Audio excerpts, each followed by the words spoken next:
Welcome back to KFUG's Community Square. I'm Heather Poland, and today we have some of our local youth who are going to introduce themselves, and we all get to be surprised about what they'd like to talk about today. All right, so I'm Raven.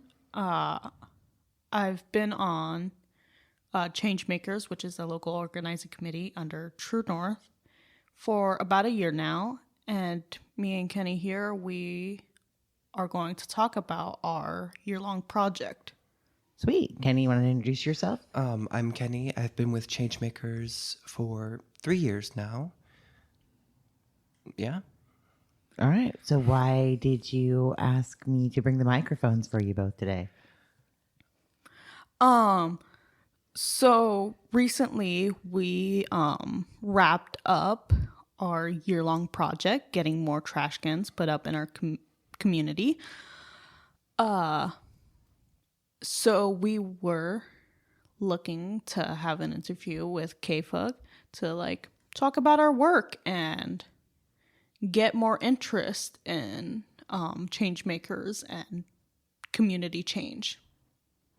Nice. So first I'm going to ask you, why did we need more trash cans in our community, and how many more did we get with your project? Because I have no idea what your project you're referring to. All right. So we started this out in July, this project back in July of 2025. I think Kenny can tell you more about that week, since that was the week I joined. So in July, we started doing workshopping for what issue should we identify in the community to work on. They just brought up a general question what should we work on? What's an issue you see, and how would you want to change it? And Maddie and I noticed, Maddie's my friend, that whenever we'd go out for coffee, we'd walk around downtown and sort of go a little bit further up, and there were no trash cans past 3rd Street. And so we decided we should try to look into the trash can situation for Crescent City and see what changes could be made. Okay. So what changes? So you went about trying to get more trash cans so that you didn't have to litter when you went and got coffee or any of that other things. I didn't realize they were only up till 3rd Street. Yeah. So for our first thing we had a meeting with Valerie Starkey, and she seemed very interested in our ideas and helped uplift our voice to the issue itself. And then we attended a city council meeting to understand the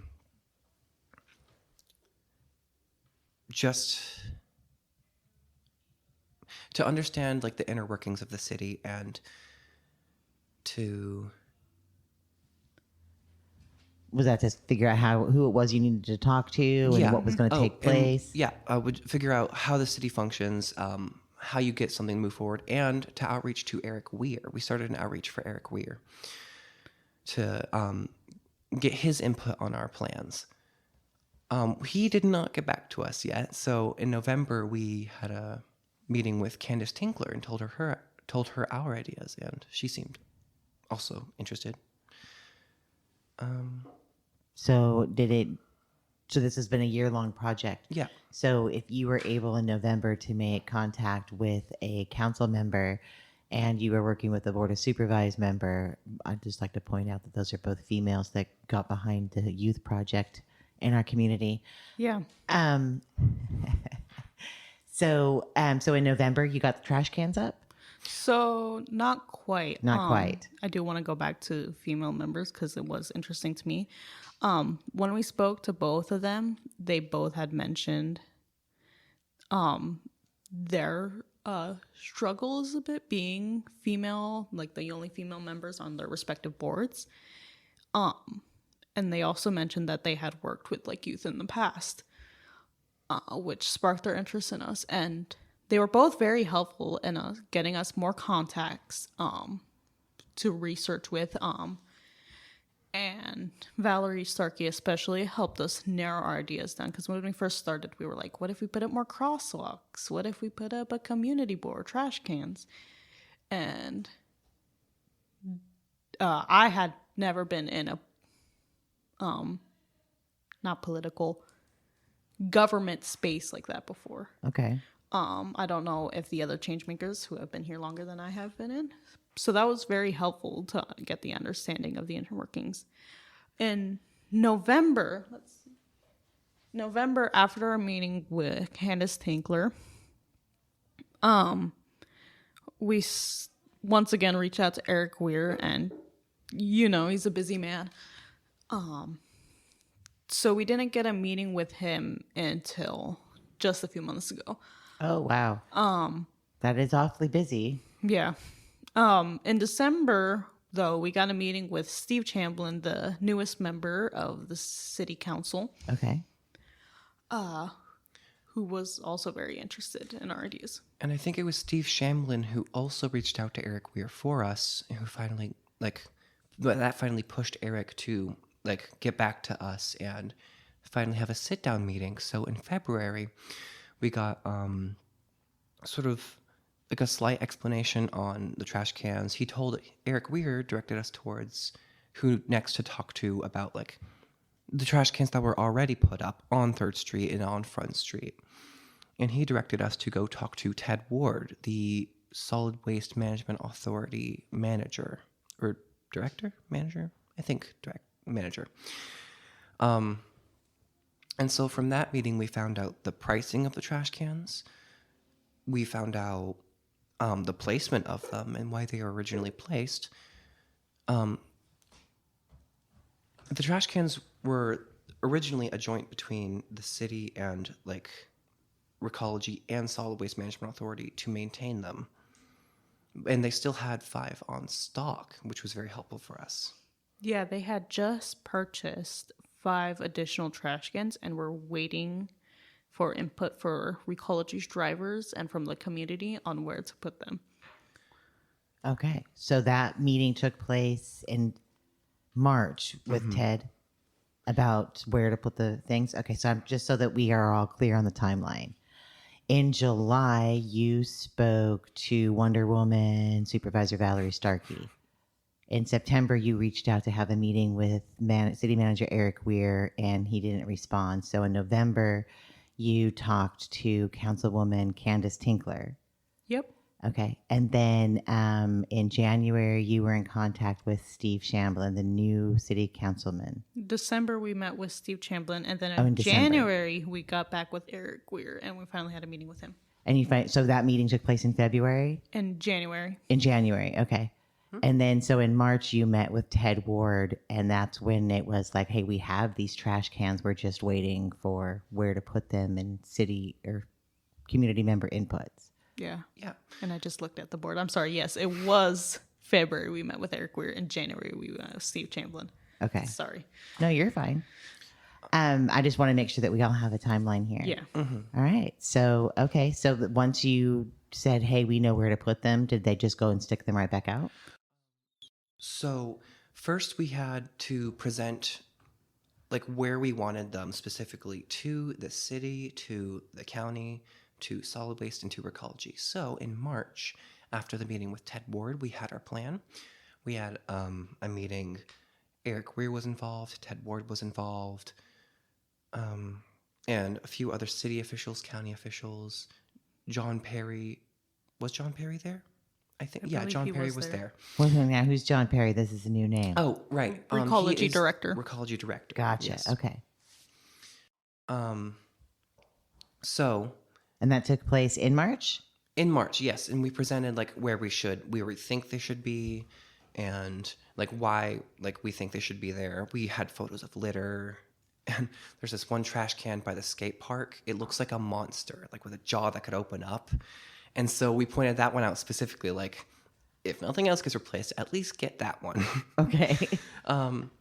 And so that seemed to get the ball rolling, and Eric Weir went out, or was it John Perry? I think John Perry went out with another city official to survey the places we thought about. And we had in April, we had a meeting with John Perry, and he told us that a few of our locations did get approved. So they're going to be replacing the trash can by the skate park. They're going to be I think changing one up by Point St. George, like the Point St. George Lookout parking lot, and moving one closer to the Mason Mall. Mason Mall, the library Mason Mall area. And then we just had a meeting with Solid Waste, the city, the county, and Recology again. And they told us that the idea was approved and we're presenting it to the board on May 19th. It's going to be at the Flynn Center at 4 p.m. Yeah, so Flynn Center, May 19th at 4 p.m., we will be presenting our work over the year to the Solid Waste Management Authority. And yeah, that's also part of this meeting. We would like to promote that and get people to come check out our presentation and see what we've done. Gotcha. So I'm fascinated by this. So you're not like old people. Why do you care so much about one, what's taking place within the community? And then my second question, right? Because we just see, I kind of see the look on your faces because I'm an old people.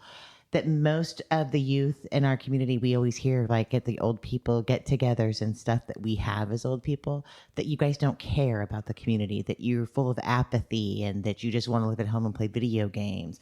You've spent a year of your life about garbage cans. I mean, like, I'm a huge Oscar fan from Sesame Street. Was this like an ode to Oscar the Grouch? I mean, what's your So- obsession here? So, let's see. To me, the idea that the youth are apathetic is wrong. I don't believe it's true. I believe that the youth aren't shown that they can have a voice and they can have power, and that they can make change in their community. And also here there isn't a lot of third spaces for the youth to meet up and organize. Okay. I'm sorry. You're going to time out here. You're going to have to break that down again. Old people. What do you mean third spaces? So a third space, I believe the most common definition is a space that isn't home but isn't work or school. It is a space where youth or adults or any age range can just meet up and either organize, play video games, do arts and crafts, just either a space that people So can like the exist. Trillium Teen Center would be a Yes. third space. Yes. Okay. So like I was talking about how old people, we have our old people to get together. So that's our third space. Yes. Okay. I see what you're saying. So, as for why I chose to do this, I mean, my parents kind of just signed me up. They're like, "Hey, you're interested in making change? Look at what True North is doing. You Okay. should go do this." But it's really interesting, and I've made friends here, and I found a third space here at True North and Changemakers. Okay. So you saw something that needed to take place in the community. It was affecting you. You're having to carry your garbage around or dump it on the ground, and you obviously didn't want to do that. So you found a way to make that change. Were either of you surprised that, I mean, because this is a long process. It's literally taken a year of your life to put up how many garbage cans? 5. So a year of your life to put up 5 garbage cans. Are you surprised at how slow government is? I'm going to be honest, this actually felt really fast. Yeah. Yeah. I was back on like the apathy idea. What really got me into Changemakers was it didn't start as community organizing. It didn't start as trying to make a change. Changemakers, I'm just going to give a little background, started as just a way to introduce 8th graders to the high school. So they had friends there. Like, Oh, that's nice. yeah, that's how it started. And you stayed in Changemakers like after, like you had a summer trip, 8th grade to freshman year. You went on a summer trip and you made friends. We went to San Francisco and we just did a bunch of cool stuff. And then when I got to the high school, I knew people and we were still having these in school, like year-round meetings. And then they started to introduce the idea of change making, what change you really want to see in the community, what issues you see. And so first setting up that third space, those people you know, like Raven said, and then introducing the idea that the community is more than just something that exists, but it's something that can be changed. That's what really got me into it. Yeah. It's something that youth can change. It's not, I mean, you see it on all the boards, all the district supervisors, the city council, the school board. It's all run by people. Old people. Yeah, It's run retirement by age. old people. Elderly. And I think that's the goal of Changemakers now is, getting this change up in communities, but also showing the youth that they can do it. Like, it isn't like the city council, all these old people aren't the only ones with the power to do something in this community. So you're saying, I mean, because you're not even 18 yet, Kenny, Nope. right? So you're just still a kid. And you're just barely 18. You're just a kid. So I'm going to ask you as an old people, how do we silence your voices so that we can continue to do the things that we want to do without having to listen to you? I don't think that's an option. That's not an option? I mean, because it worked before. I mean, we have, for generations, we have had youth not participating in things. I mean, for God's sakes, we know that 18 to 20s and 30s, they don't bother to vote. So how do we continue with that thing so that we can keep the old systems that we have? Because as old people, we built this for a reason. We like the structure we have. So how do we keep youth from participating? You don't keep youth from participating.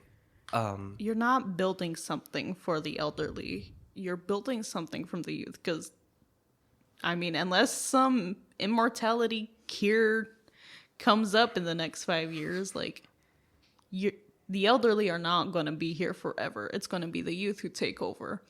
So it's less, unfortunately, it seems the elderly here are more building for what they saw in their youthful times, trying to keep that image up rather than building for the youth of the future. So, like, I look around and the world doesn't exist the way it did when I was a kid growing up. So, and you're right. I want the world to be like it was when I was a kid. And I don't want it to be what you think it is today. Well, what do you do when us old people like me don't want to listen to what you guys say about how the world has changed or that we need more garbage cans? And if you want us to get outside, I mean, whatever happened to apathy with youth? I didn't have to participate in government and do the things that you were doing when I was your age 150 years ago. We organize and we advocate and So it's important that youth get involved in community change because the whole point is that the community should change to build for future generations. The elderly shouldn't stay. I mean, I didn't mean to insult, but That's okay. I told you I was old, and I'm sure you could look and visually see that, Kenny. it's important that youth get into organizing and get into change because our voices will be the ones that shape for the future generation. And so will your voices shape for the next generation. That's why our voices are important to listen out for, because we're going to have to live through the changes that are made today. I want to add on to what Kenny said. Go for it, Raven. It is important that the youth know these things, know how to change, know how to advocate, know how the government at the very least works in the very basic forms.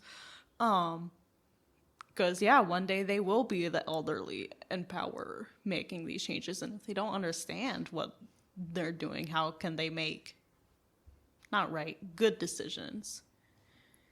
Goodish decisions. Decisions that project whatever they're leading, whatever they're observing, governing into the future. Decisions that projects it forward. Yeah.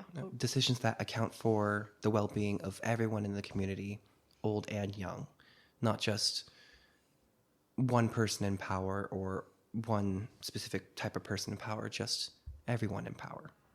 But again, right, like we are old people and we built the system we wanted. So you're saying that we need to consider our kids and our grandkids and our great grandkids that are coming up along, and that the world has changed, and that all of the things that we say about the apathy and the not caring, that stuff's not true. Not necessarily. I mean, for some kids, it can very well be true that they don't care, but I think putting a blanket stereotype on all youth, they don't care, is wrong because... Is that kind of like saying all old people do care? Because not all of us do. Yeah. And it's like saying all old people want to run the city into the ground and make sure the youth don't have it. It's the same That actually might be true. It's the same as saying all old people think teenagers are apathetic. I mean, we had old people per se bring us into Changemakers and then teach us how to make community change and how to really advocate for ourselves as youth. And So putting a blanket statement on either side is really just not true. Yeah, and I mean, we had old people help us put up the trash cans, get the youth to make that change. So, I mean, people have been saying this for years, like stereotypes and blanket statements are harmful, no matter what kind. That's true. So we'll try not to make the blanket statements. So what do you have to say to youth that are coming up or who are going to listen to this and are thinking, I want this change? Do they just make their own third space thing, or do they have to work with old people? Do they call Wonder Woman Supervisor Valerie Starkey and Councilwoman Candace Tinkler to get it started? I'd say anybody who wants to make a change has to start by first having a friend, talking to a friend, thinking, what's a good idea? Like what should we do? And then maybe, I don't know, maybe joining Changemakers or, I mean, we're looking for ideas for like what we could change. True North is values are in building relationships and building up the community. So, and that's where all forms of organizing starts. You build a relationship, like Kenny said. Talk to a friend, bring a friend in, and then maybe they bring in a friend. And it just builds. It's like spreading a virus. 1 turns into 2, 2 turns into 4. That is a good analogy. And probably not one we should use in our community, but a good analogy. And for any youth that want to make that change, build that relationship, drop by True North and like, hey, I want to join Changemakers. But also learn, like have an open mind, stay curious. Cause if you come in like with a hard mindset, like I want these trash cans up, and if you tell me no or you can't put it on that street, then I'm gonna riot. No, you got to be like, okay, that makes sense. We were told like, hey, we can't put a trash can up on the Highway 101 that cuts through town, that segment, because travelers come through and dump their trash. We've had that issue before, and I'm like, okay, that makes sense. How about a different location? Wait, so are you suggesting that us old people with our historical knowledge of the things that haven't worked in the past and why we don't do them today, with the youth perspective of curiosity and why not, and let's try, and we can do this together, is kind of like chocolate and peanut butter? They just go together? Yeah. Exactly. Oh, nice. It's the relationship building between the knowledge that's already there and the change that wants to be made, where you find good decisions for a whole community. All right, say that again. Huh? Say what you just said again. I'm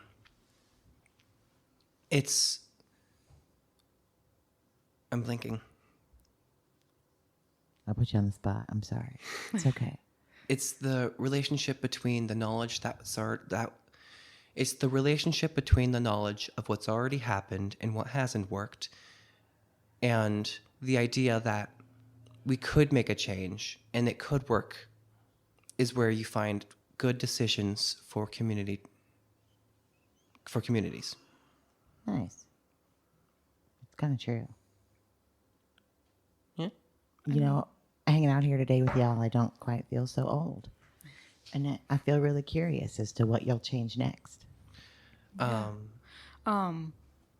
Yeah, right now that the trash can project is wrapping up, we're considering moving on to the community board idea I mentioned earlier. We noticed that communication within civilians and small businesses and event runners and event participants is lacking.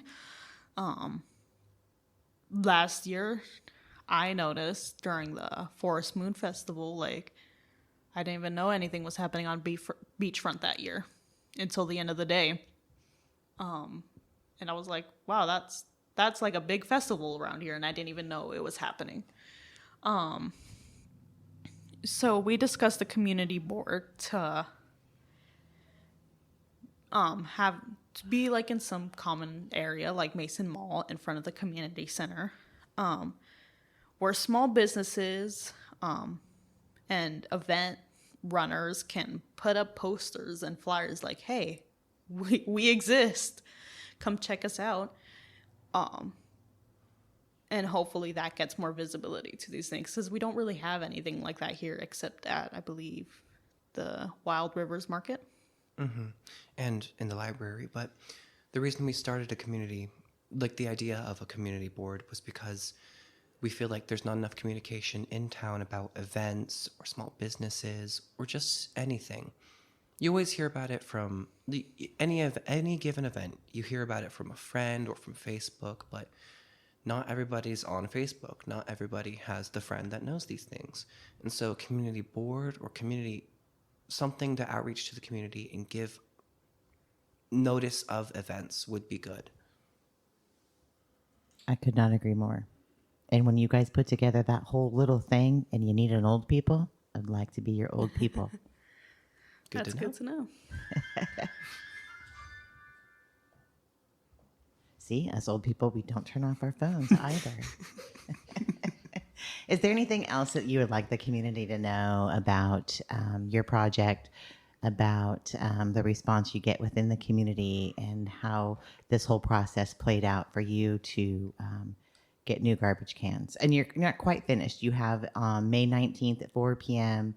at the Flynn Center for Solid Waste Management. There'll be a meeting. So do you need the community to show up and give you support? Yes, we want the community to show up to see what we've done, to see that they can make change, for us to brag.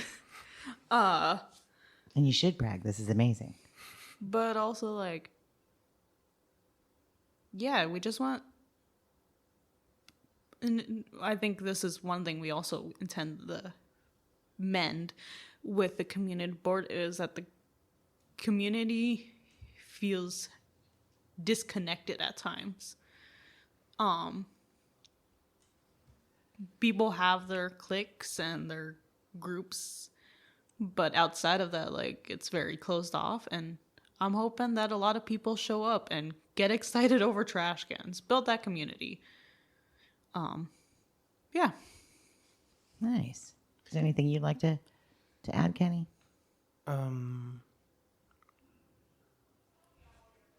No? No? All right. I'd like to thank you both for being here and for calling and asking me to bring the microphone so that you can talk about this. This is an amazing project. And for those who would like to participate and support youth instead of just talking about it, May 19th at the Solid Waste Management meeting at the Flynn Center at 4 p.m. So you can go and be curious and learn about the project, or you can continue to be an old people and a stick in the mud. And just as a reminder, even Oscar the Grouch was welcome on Sesame Street. Thank you. I appreciate you guys inviting me. Thank you. Thank you.